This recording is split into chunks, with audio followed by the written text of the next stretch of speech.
शरणम गच्छामि, संघम शरणम गच्छामि। अर्थात भगवान बुद्ध ने कहा आपको दीपो भव, आप अपना दीपक स्वयं बने, आप अपना दीपक स्वयं बने। तो हम भी यही कहने आए हैं। हम अब कल चले जाएंगे, इसका अर्थ ये नहीं है। मैं कहता हूँ इस तरह के कार्यक्रम बार बार आयोजित हों, चाहे जिसके द्वारा हो, कोई ये जरूर नहीं है मेरे द्वारा। आज मिश्रा जी थे, मेरे से संपर्क था, बुला लिए, लेकिन किन्हीं का किन्हीं से संपर्क हो तो आए और इस प्रकार की क्रियाएं करें। सीआरपी का काम, सीआरपी का एक मानवीय चेहरा भी है। केवल सीआरपी फोर्स नहीं है, सीआरपी फोर्स के अलावा पुलिस भी।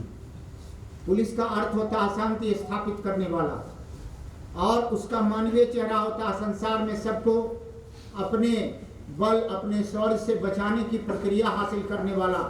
तो उसको इस प्रकार का प्रशिक्षण भी रहना चाहिए कि विषम परिस्थितियों में हम अपनी मस्तिष्क को कैसे काबू रखें, और उन विषम परिस्थितियों में हम अपने टेंशन को कैसे काबू रखें और टेंशन मैनेजमेंट कैसे करें। कहा कि भगवान बुद्ध ने उनको जब दीक्षा दिया तो बौद्ध भिक्षुणी पूरी सुमात्रा द्वीप तक चली गई, और कहा जाता है कि वही अम्बपाली इतनी सिद्ध हुई, उपयोगी उस श्रमिक के लिए, उस संघ के लिए, कि पूरा उधर इंडोनेशिया, जावा, सुमात्रा द्वीप तक उनका प्रकाश हुआ। तो हम में भी क्षमता है। हम गाय और दीवार झूठ नहीं बोलती, परंतु स्वर्ग जाने का अधिकार गाय को नहीं। गाय और दीवार झूठ नहीं बोलती। आप झूठ नहीं बोलते, इसका अर्थ यह नहीं है कि आपने सब विधियों पर काबू पा लिया है और आपको स्वर्ग जाने के अधिकारी हो गए।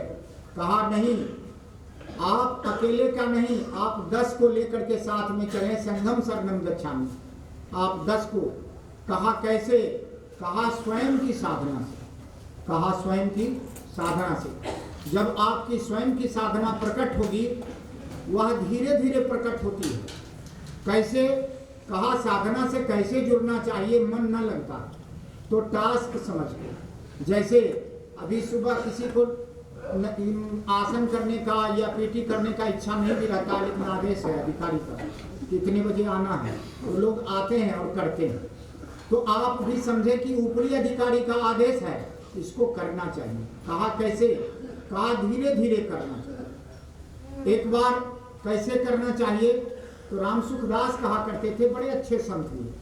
वो कहते थे कि देखो भगवान से, परमात्मा से, सुप्रीम एनर्जी से कैसे जुड़ना चाहिए। कहा धीरे धीरे। कहा कैसे? तो जैसे बिटिया का विवाह होता, कहा बिटिया का विवाह जब होता है तो बड़ परिचर्चा होती है। तो बिटिया से नहीं कहा जाता, जाते हैं पिता माता को आके कहते हैं कि मैंने एक वर देखा। बिटिया को देखने की इच्छा, बिटिया को भी सुनने की इच्छा है, तो वह अपने गवाक्षों से अपने माता पिता की बात सुनती है, और गवाक्षों से उसको इंटरेस्ट होता है कि मेरे वर की चर्चा हो, और उस गवाक्ष से सुनकर ही वो आनंदित होती है। और पिता कहते हैं वर के बड़े सुंदर गुण हैं, अभी उससे कोई संबंध उसका नहीं हुआ, लेकिन केवल वर दूल्हे की चर्चा सुनकर के वो आनंद लेते, क्योंकि लड़के में बड़ा सदुगुणी है, लड़का बढ़िया है, पढ़ता है, लिखता है, लंदन में पढ़ा हुआ है, बड़ा खुश होते हैं।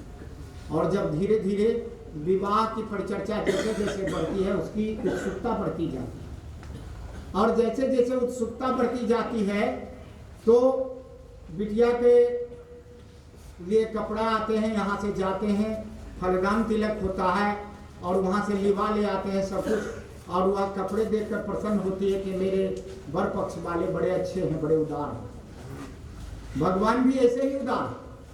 तो जैसे उदारता से आप अगर जैसे एक कदम बढ़ा देंगे तो वो भी अपना 99 कदम बढ़ा देंगे। कहा कि फिर जब आते हैं, विवाह होता है, विवाह के पश्चात बिटिया अपने ससुराल जाती है तो 2-4 दिन मन नहीं लगता है, क्योंकि माता पिता के आश्रय में रही है।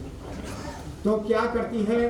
पहले के ज़माना में पत्र लिखती थी, आज के ज़माने में टेलीफोन करती है। माता जी, यहाँ के लोग तो बड़े अच्छे हैं, परंतु आपके बिना जी नहीं लगता, मुझे जल्दी लिवा ले जाइए। माता जी कहती हैं कि मेरी बिटिया मेरे साथ रही हैं, अपने हस्बैंड से कहती, अपने पति से कहती हैं कि ए जी, उनको ज़्यादा दिन नहीं छोड़ना चाहिए। 2-4 दिनों बाद जाते हैं, उनको लिवा ले आते हैं। लेकिन इन 4 दिनों में जो पति से प्रगाढ़ता बढ़ती है तो चलने लगती है, तो आधा मन अब इधर रहता, आधा पति की ओर रहता। अपने ससुराल पक्ष में अपनी माता जी के साथ रोती है कि माता जी मैं अगली बार आऊँगा तो और ज़्यादा दिन रुकूंगा, इस बार भर जाने दीजिए। जाते हैं। एकदम सबके जीवन में ये घटना हो, तो मैं व्यवहारिक बात कर रहा हूँ, कोई ऊपर की बात नहीं कर रहा हूँ।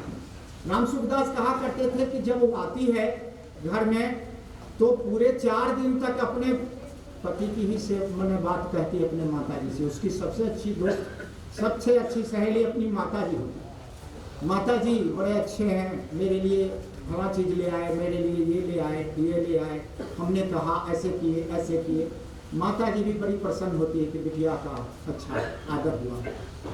फिर कुछ दिन बाद जब हो जाता है, समय आता है, कोई होली दशहरा त्यौहार आता है तो उनको लिवा ले आ जाता है, बर पक्ष वाले को।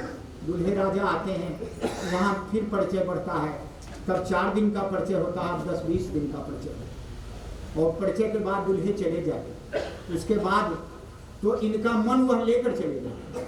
और पूरे दिन फोन पर, अरे बिटिया क्या कर रही हो, फोन पर दिन रात लगी रहती हो। क्या कहें माता जी, उन्होंने फोन कर दिया, अगर मैं फोन ना करूं तो नाराज हो जाए। उसके पश्चात फिर जाती है।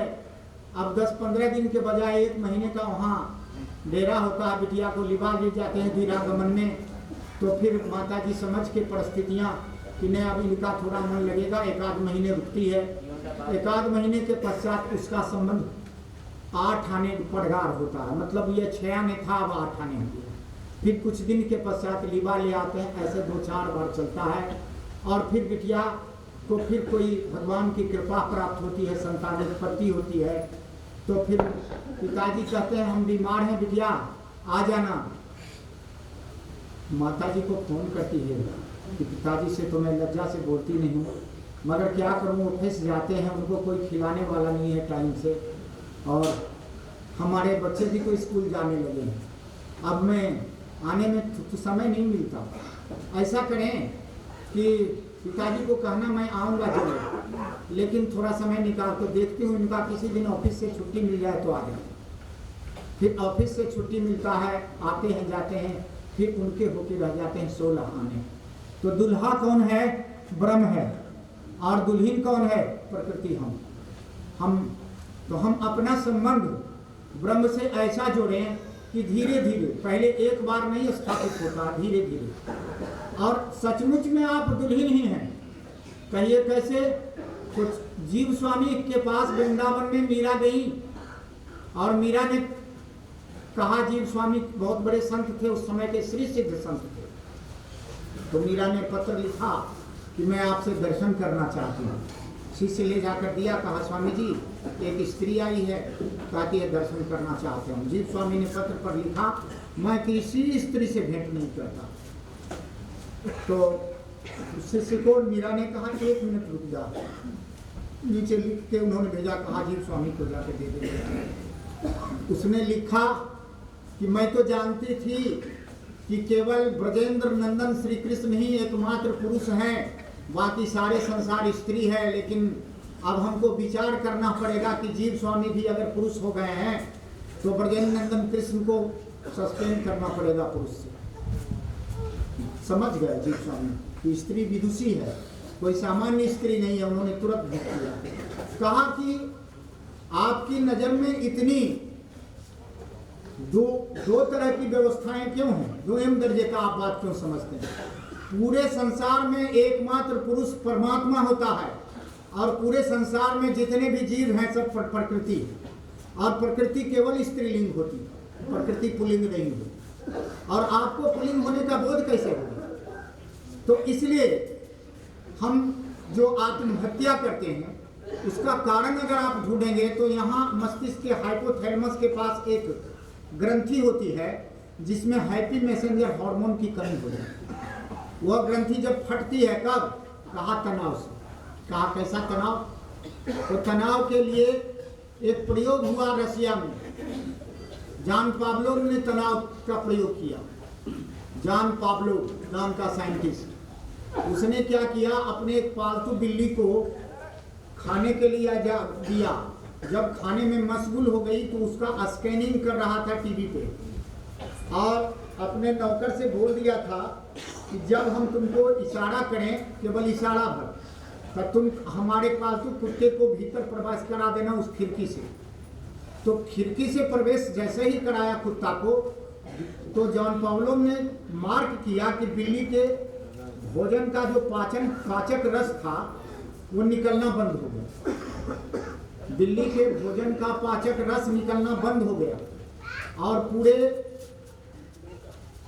24 घंटे तक बिल्ली के पेट से कोई पाचक रस नहीं निकला, हाइड्रोक्लोरिक एसिड सिक्रीट नहीं था। तो जॉन पॉवलोव इस प्रयोग को बार बार करने पर इस निष्कर्ष पर पहुंचा कि 24 घंटे के बाद बिल्ली के पेट से पाचक रस निकला। थोड़ा सा तनाव भी निकला, और हम लोग पूरे तनाव में जीते हैं, पूरे जीवन में। कहा पूरे तनाव में जब जीवन हम जीते हैं तो मेरे अंदर के रसायन, मेरे भोजन के पाचक रस ठीक से निकल नहीं पाते, तो भोजन पेट में पचता नहीं है। क्या होता है, भोजन पेट में सड़ता है, भोजन पेट में पचता नहीं है, भोजन सड़ता। कहा कि तो दो कारण से भोजन सड़ता है। महर्षि वाग्भट ने लिखा कि जिस भोजन के लिखे हैं, भोजन के 3 घंटा के बाद, भोजन के समय में पानी पीना विष तुल्य है। भोजन के 1.5 घंटे बाद गुनगुना पानी पीना चाहिए। कहा भोजन के समय